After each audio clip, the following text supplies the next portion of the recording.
नमस्कार मित्रांनो, कधी कधी देव आपल्या भक्तांची खूप कठीण परीक्षा घेतो आणि त्याचेच उदाहरण तुकाराम महाराजांनी या अभंगात सांगितले आहे. आजचा अभंग आहे, हरी तू निष्ठुर निर्गुण, नाही माया बहु कठीण. नव्हे ते करीसी आण, कवणे नाही केले ते. घेऊनी हरिश्चंद्राचे वैभव, राज्य घोडे भाग्य सर्व. पुत्र पत्नी जीव, डोंबा घरी वोपविली. नळ दमयंतीचा वियोग, विघडिला त्यांचा संग. ऐसे जाणे जग, पुराणेही बोलती.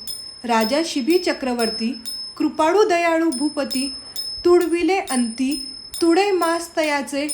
कर्ण भिळिता समरंगणी, बाणी व्यापियला रणी. मागसी पाडोनी, तेथे दात तयाचे. बळी सर्वस्वे उदार, जेणे उभारीला कर. करुनी काहार, तो पाताळी घातला. श्रियाळाच्या घरी, धरणे मांडिले मुरारी. मारविले करी, त्यांचे बाळ त्या हाती. तुझ भावे जे भजती, त्यांच्या संसारा हे गती. ठाव नाही पुढती, तुका म्हणे करीसी ते. या अभंगात संत तुकाराम महाराज म्हणतात, हरी तू निष्ठुर निर्गुण, नाही माया बहु कठीण. नव्हे ते करीसी आण, कवणे नाही केले ते. हे परमेश्वरा, तू फार कठोर आहे. तू निर्गुण निराकार असल्यामुळे फार निष्ठुर आहे. कोणी केली नसेल इतकी निष्ठुर कामे तू केली आहेस. घेऊनी हरिश्चंद्राचे वैभव, राज्य घोडे भाग्य सर्व. पुत्र पत्नी जीव, डोंबा घरी वोपविली. सत्यवचनी राजा हरिश्चंद्राला त्याच्या पुत्र पत्नीपासून दूर केलेस. त्याचे राज्य वैभव हिरावून घेतलेस व त्याला डोंबाघरी पाठविलेस. नळ दमयंतीचा वियोग, विघडिला त्यांचा संग. ऐसे जाणे जग, पुराणेही बोलती. पुराणात सांगितल्याप्रमाणे नल दमयंतीच्या प्रेम संबंधात विघ्न आणून नल दमयंतीचा वियोग घडवून आणलास. राजा शिबी चक्रवर्ती, कृपाळू दयाळू भूपती.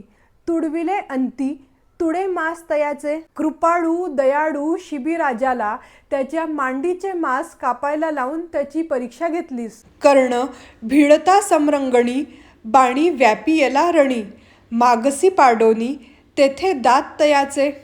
दानशूर कर्ण रणांगणात बाण लागून पडला असता त्याचे सोन्याचे दात मागितलेस. बळी सर्वस्वे उदार, जेणे उभारीला कर. करुनी काहार, तो पाताळी घातला.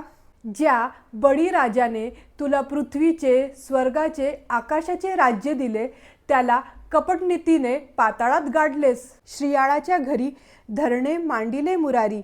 मारविले करी, त्यांचे बाळ त्या हाती. श्रियाळाच्या घरी त्याच्या पुत्राचे मांस मागितलेस. तुझ भावे जे भजती, त्यांच्या संसारा हे गती. ठाव नाही पुढती, तुका म्हणे करीसी ते. तुकाराम महाराज म्हणतात, तुझी भक्ती करणाऱ्या भक्तांची कठोर परीक्षा घेऊन त्यांच्या संसाराचा वाताहात करतोस. आणि म्हणून जर आपल्यावर कठीण वेळ असेल तर भगवंत आपली परीक्षा घेत असतो आणि म्हणून आपण धैर्याने समोर गेले पाहिजे. जय हरी विठ्ठल.